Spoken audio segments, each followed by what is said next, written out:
আসসালামু আলাইকুম। আমার চ্যানেলে আপনাদের সকলকে স্বাগত।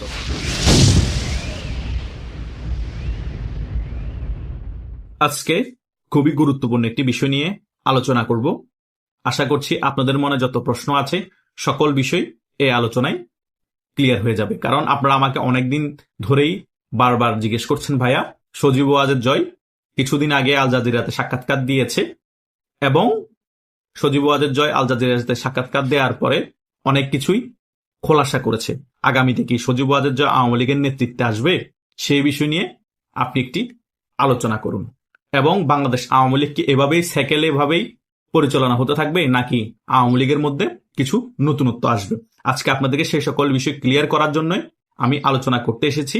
আশা করছি আপনারা শেষ পর্যন্ত ভিডিওটি দেখলে সকল বিষয় একেবারে ক্লিয়ার হয়ে যাবেন। প্রথমত, সজীব ওয়াজেদ জয় আল জাজিরাতে সাক্ষাৎকার দেওয়ার পরেই কিন্তু আওয়ামী লীগের নতুন নেতৃত্বের দেওয়ার জন্য 11 জনের টিম রেডি করে। সে টিমের মধ্যে সজীব ওয়াজেদ জয়ের বন্ধু সাবেক তথ্য সম্প্রসারণ মন্ত্রী আরাফাত ভাই আছে, এবং সাবেক শিক্ষামন্ত্রী নুফেল ভাই আছে, এবং সিনিয়রদের মধ্যে সাবেক পররাষ্ট্রমন্ত্রী অভিজ্ঞতার কারণে হাসান মাহমুদকে রাখা হয়েছে।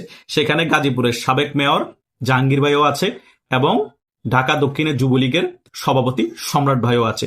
নাইম রাজ্জাক ভাই আছে, আওয়ামী লীগের দপ্তর সম্পাদক বিপ্লব বড়ুও এখানে আছে, এবং বর্তমান ছাত্রলীগের সভাপতি সাদ্দাম হোসেনকে এই টিমে রাখা হয়েছে। মোট এই 11 জনের টিম আগামীতে যে নতুন আওয়ামী লীগ নেতৃত্ব দিবে, এদের মোটামুটি একটা ধারণার দেওয়ার চেষ্টা করা হচ্ছে যে আগামীতে আওয়ামী লীগ কি ধরনের নেতৃত্ব তৈরি করার চেষ্টা করা হচ্ছে। কারণ সজীব ওয়াজেদ জয় ক্লিয়ারলি বলে দিয়েছে, এই আধুনিকায়নের যুগে, এই জেনজির যুগে আওয়ামী লীগকে আর সেকেলে ভাবে পরিচালনা করা যাবে না, নতুনত্ব আনতে হবে আওয়ামী লীগের মধ্যে। পুরান এবং তরুণদের মিশালেই আওয়ামী লীগ আগামীতে নেতৃত্বে আসবে। এই সকল বিষয়ের কারণে মোটামুটি আমরা ক্লিয়ার হতে পেরেছি সজীব ওয়াজেদ জয় আগামীতে আওয়ামী লীগের নেতৃত্বে আসতে চলেছে। কিন্তু কখন আসবে, কিভাবে আসবে, সেটা সম্পূর্ণরূপে ডিসাইড করবে বর্তমান আওয়ামী লীগের সভানেত্রী শেখ হাসিনা। কিন্তু এটা শিওর, সজীব ওয়াজেদ জয় যে বাংলাদেশ আওয়ামী লীগের নেতৃত্বে আসবে, তার কথার ধরন এবং ওনার যে 11 জনের টিম রেডি করেছে তাদেরকে এক একজনকে এক এক দায়িত্ব দেওয়া হয়েছে। কিন্তু সবচেয়ে মজার বিষয় হচ্ছে, এই ব্যাপারগুলো যদি আরো 16-17 মাস আগে থেকে করতো, তাহলে আওয়ামী লীগ আরো তাড়াতাড়ি সংগঠিত হয়ে বাংলাদেশের রাজনীতিতে ফিরতে পারত। আমাদের একটু লেট হয়ে গিয়েছে হয়তো। এখন এক একজনের মাথায় এক এক জিনিস খেলে। বাংলাদেশ আওয়ামী লীগের অনেক বিজ্ঞ লোক আছে, অনেক জ্যেষ্ঠ নেতাও আছে, তাদের মাথায় কি খেলেছে, তারা কি জন্য করেছে, একটু দেরিতে এই সকল বিষয়গুলো তারাই ভালো জানে। এবং আওয়ামী লীগকে কিভাবে সংগঠিত করবে, তারা অনেক বিজ্ঞ এবং অনেক উপদেষ্টারা আছে, তারাও ভালো জানে কিভাবে আওয়ামী লীগকে সংগঠিত করে আবার তাড়াতাড়ি ফিরিয়ে আনবে। হয়তোবা 16-17 মাস পরে করেছে, কোনো না কোনো কিছু কারণ আছে।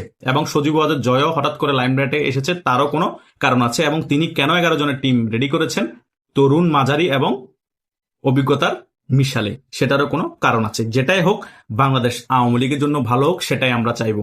এই জিনিসগুলা মোটামুটি আমরা যারা তরুণ আছি তারা আশ্বস্ত হচ্ছি যে বাংলাদেশ আওয়ামী লীগের মধ্যে নেতৃত্বে অনেক পরিবর্তন হচ্ছে এবং তরুণদেরকেও প্রায়োরিটি দেওয়া হচ্ছে। এটা সবসময় মাথায় রাখতে হবে। এখন বর্তমান যুগ হচ্ছে আধুনিকায়নের যুগ। একেবারে সেকেলে মাল দিয়ে একটা রাজনৈতিক দল এখন চলতে পারে না। তরুণদেরকে সমান গুরুত্ব দিতে হবে, এবং মধ্যম পর্যায়ে যারা নেতা আছে তাদেরকে সমান গুরুত্ব দিতে হবে, সিনিয়র পর্যায়ে নেতাদেরকে সমান গুরুত্ব দিতে হবে, এবং সিনিয়র পর্যায়ে নেতাদেরকে তরুণরা এবং মাঝারি পর্যায়ের নেতারা সম্মান করবে। কিন্তু তার মানে এই না যে সকল বিষয়ে একেবারে যারা সেকেলে আছে, যারা একেবারে পুরান বয়স্ক, তারা ডমিনেন্ট করবে। কারণ তরুণরা এখন নতুন নতুন বিভিন্ন ধরনের তাদের রাজনৈতিক থিওরি আছে, তারা ওগুলা নিজেদের মত প্রকাশ করবে। তরুণরা যেগুলা মত প্রকাশ করবে, যেগুলো সঠিক এবং দলের জন্য ভালো হবে, সেগুলো অ্যাকসেপ্ট করবে যারা সিনিয়র জ্যেষ্ঠ আওয়ামী লীগের দায়িত্বে থাকবে। সকল কিছু একেবারে বয়স কম বলে, মাঝারি পর্যায়ের নেতা বলে একেবারে ইগনোর করা যাবে না। তা না হলে আওয়ামী লীগ ফিরে আসতে অনেক সময় লাগবে। এবং এই যে বর্তমানে যে রাজনীতি বাংলাদেশের জেনজেট, তাদের সাথে ফাইট করতে কষ্ট হয়ে যাবে।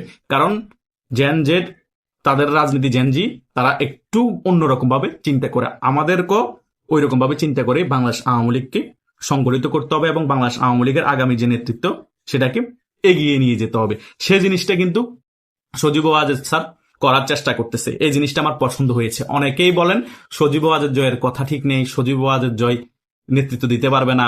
এই যে আল জাজিরার মধ্যে তিনি সাক্ষাৎকার দিয়েছেন, আগে থেকে প্রশ্ন রেডি করা ছিল, উনি আগে থেকে প্রিপেয়ার হয়ে এভাবেই উত্তর দিয়েছেন। তা না হলে সজীব ওয়াজেদ জয় এত সুন্দর করে উত্তর কি করে দেয়?